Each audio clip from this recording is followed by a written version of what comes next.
Hello, എല്ലാവർക്കും പുതിയൊരു വീഡിയോയിലേക്ക് സ്വാഗതം. എല്ലാവരും സുഖമായിട്ടിരിക്കുന്നു വിചാരിക്കുന്നു. ഇന്ന് നമ്മൾ നല്ല വാഴപ്പിണ്ടി വെച്ച് അടിപൊളി ഒരു ജ്യൂസ് തയ്യാറാക്കാൻ പോവുകയാണ്. എങ്ങനെയാണ് തയ്യാറാക്കുന്നത് നോക്കാം. ഇത് നല്ല പാളയംകോടൻ്റെ വാഴപ്പിണ്ടിയാണ് നമ്മളിവിടെ എടുത്തിരിക്കുന്നത്. ഇത് ആദ്യമേ തന്നെ നാര് കളഞ്ഞൊന്ന് എടുക്കണം. ആദ്യമേ തന്നെ വട്ടത്തിലൊന്ന് അരിഞ്ഞ് നാര് കളഞ്ഞെടുക്കാം.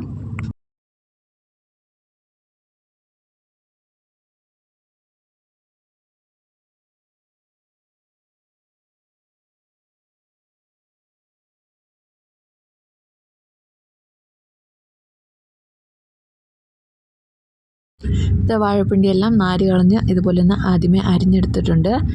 ഇനി ഇത് വീണ്ടും ചെറുതാക്കി എടുക്കുന്നുണ്ട്.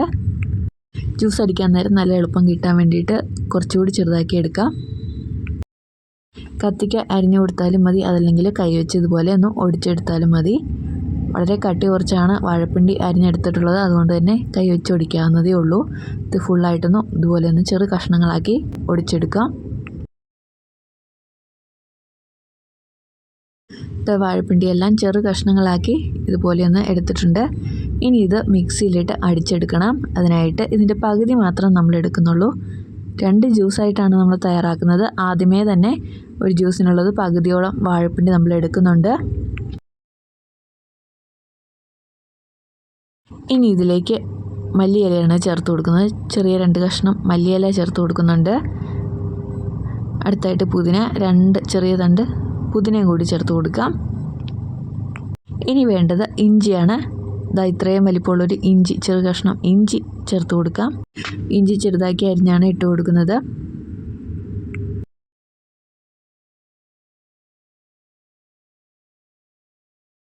ഇത്രയും ആദ്യം ഒന്ന് ചെറുതായിട്ടൊന്ന് അടിച്ചെടുക്കാം മിക്സിയിൽ.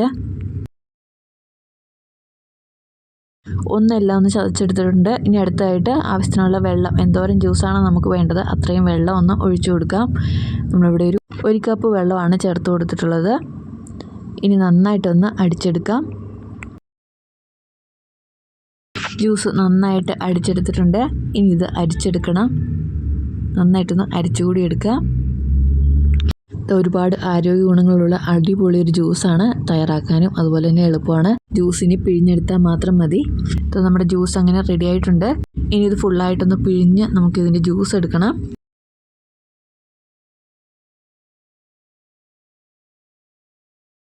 ഫുള്ളായിട്ട് നമ്മളതിൻ്റെ ജ്യൂസ് എടുത്തിട്ടുണ്ട്. ഇനി ഇത് മാറ്റി വെക്കാം. ഇനി രണ്ടാമതും നമുക്കൊരു ജ്യൂസ് അടിച്ചെടുക്കാനുണ്ട്.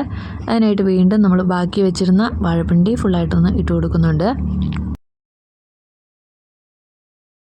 2 ജ്യൂസും 2 രീതിയിലാണ് തയ്യാറാക്കുന്നത്. അതെങ്ങനെയാണ് രണ്ടാമത്തേത് തയ്യാറാക്കുന്നത് നോക്കാം. ഇതിലേക്ക് പുതിനയും അതുപോലെ തന്നെ മല്ലിയിലയും ചേർത്ത് കൊടുക്കുന്നുണ്ട്.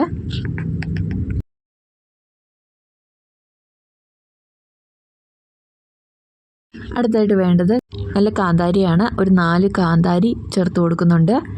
ഇഞ്ചി, ചെറിയ കഷ്ണം ഇഞ്ചിയും ചേർത്ത് കൊടുക്കാം. ഇനി വേണ്ടത് പച്ചമാങ്ങയാണ്. നല്ല പുളിയുള്ള പച്ചമാങ്ങ എടുത്തിട്ടുണ്ട്. ഒരു പച്ചമാങ്ങ തൊണ്ട് കളഞ്ഞ് എടുത്തതിന് ശേഷം ചെറു കഷ്ണങ്ങളാക്കി ഒന്ന് ഇതിലേക്ക് ഇട്ട് കൊടുക്കാം. ഇനി ഇത് നന്നായിട്ടൊന്ന് വെള്ളം ചേർത്തൊന്ന് അടിച്ചെടുക്കാം. ഇതിലും നമ്മൾ 1 കപ്പ് വെള്ളം ഒഴിച്ചാണ് അരച്ചെടുക്കുന്നത്. അതായത് ഒരു 1/2 ലിറ്റർ വെള്ളം ഒഴിച്ചു കൊടുത്ത് നമ്മളിത് അരച്ചെടുക്കുന്നുണ്ട്. ഇതിലേക്ക് ഉപ്പ് കൂടി ചേർത്ത് കൊടുക്കുന്നുണ്ട്. ഒരു 1/2 ടീസ്പൂൺ ഉപ്പും കൂടി ചേർത്ത് ഒരു 1/2 ലിറ്റർ വെള്ളം കൂടി ചേർത്ത് നന്നായിട്ടൊന്ന് അരച്ചെടുക്കാം. ഇത് മധുരം വേണ്ടാത്തവർക്ക് വേണ്ടിയിട്ടുള്ള ജ്യൂസാണ്. രണ്ടാമത്തെ ജ്യൂസും നമ്മൾ അടിച്ചെടുത്തിട്ടുണ്ട്. ഇതും കൂടി നന്നായിട്ടൊന്ന് പിഴിഞ്ഞ് ജ്യൂസ് എടുക്കാം. 2 ജ്യൂസിൻ്റെ ടേസ്റ്റ് വളരെ ഡിഫറെൻ്റ് ആണ്. ഒന്ന് മധുരം വേണ്ടാത്തവർക്ക് വേണ്ടിയിട്ടുള്ളതും ഒന്ന് മധുരം ഇട്ട് കഴിക്കാവുന്നതാണ് നമ്മൾ തയ്യാറാക്കിയിട്ടുള്ളത്. 2 ജ്യൂസും അങ്ങനെ പിഴിഞ്ഞ് നമ്മൾ റെഡിയാക്കി വെച്ചിട്ടുണ്ട്. ഇനി ഏറ്റവും ലാസ്റ്റായിട്ട് ഇതിലേക്ക് ചേർത്ത് കൊടുക്കേണ്ടത് ചെറുനാരങ്ങ നീരാണ്. ഇനി ഇതിലേക്ക് 2ലേക്കും ഓരോ നാരങ്ങ വീതം ഇതിൽ പിഴിഞ്ഞൊഴിച്ച് കൊടുക്കാം. നാരങ്ങ നീര് നന്നായിട്ട് ചേരണം, എന്നാലാണ് നമ്മുടെ ജ്യൂസിന് നല്ലൊരു ടേസ്റ്റ് കിട്ടത്തുള്ളൂ. 2 നാരങ്ങയാണ് എടുത്തിട്ടുള്ളത്. അതിൽ ഓരോ നാരങ്ങ വീതം നമ്മൾ ഓരോ ജ്യൂസിലേക്കും പിഴിഞ്ഞ് ഒഴിച്ചു കൊടുക്കുന്നുണ്ട്. നമ്മൾ ആദ്യമേ പിഴിഞ്ഞ് വെച്ചിരുന്ന ജ്യൂസാണ്. ഇതിലേക്കും കൂടി ചെറുനാരങ്ങ നീര് ഒഴിച്ചു കൊടുക്കുക. ചെറുനാരങ്ങ നീര് ചേർത്ത് കൊടുത്തതിന് ശേഷം ഇതേ ജ്യൂസിലേക്ക് തന്നെ ഒരു 3 ടേബിൾ സ്പൂൺ പഞ്ചസാര ചേർത്ത് കൊടുക്കുന്നുണ്ട്. പഞ്ചസാര ചേർത്തതിന് ശേഷം നന്നായിട്ടൊന്ന് മിക്സ് ചെയ്തെടുത്താൽ മതി. നമ്മുടെ 2 ജ്യൂസും അങ്ങനെ റെഡി ആയിട്ടുണ്ട്. ഒന്ന് മധുരം വേണ്ടവർക്കും ഒന്ന് മധുരം വേണ്ടാത്തവർക്കും വേണ്ടിയിട്ട് 2 രീതിയിലാണ് ജ്യൂസ് തയ്യാറാക്കിയിട്ടുള്ളത്. രണ്ടും ട്രൈ ചെയ്ത് നോക്കുക, എല്ലാവർക്കും ഇഷ്ടപ്പെടും. നല്ല ഡിഫറെൻറ്റ് ടേസ്റ്റാണ് കേട്ടോ. മാത്രമല്ല ആരോഗ്യത്തിന് നല്ലതാണ്. ഇത് നമ്മുടെ 2 ജ്യൂസും അങ്ങനെ റെഡി ആയിട്ടുണ്ട്. ഇനി ഗ്ലാസ്സിലേക്ക് ഒഴിച്ച് കുടിച്ചാൽ മാത്രം മതി. അടിപൊളി ജ്യൂസാണ്. ഇത് നമ്മൾ ഉപ്പിട്ട് തയ്യാറാക്കിയ നല്ല പച്ചമാങ്ങയും ഉപ്പും ചേർത്ത് തയ്യാറാക്കിയ വാഴപ്പിണ്ടി ജ്യൂസും, അതുപോലെ തന്നെ ആദ്യമേ തയ്യാറാക്കിയ മാങ്ങ ചേർക്കാത്ത ജ്യൂസും അങ്ങനെ റെഡി ആയിട്ടുണ്ട്. ഇത് രണ്ടും ട്രൈ ചെയ്ത് നോക്കുക, എല്ലാവർക്കും ഇഷ്ടപ്പെടും. വാഴപ്പിണ്ടിയൊക്കെ സുലഭമായിട്ട് കിട്ടുന്നവർക്ക് ഇത് ഈസി ആയിട്ട് തയ്യാറാക്കാവുന്നതേ ഉള്ളൂ. എല്ലാം ട്രൈ ചെയ്ത് നോക്കുക. വീണ്ടും നല്ലൊരു വീഡിയോ ആയിട്ട് കാണാം. താങ്ക്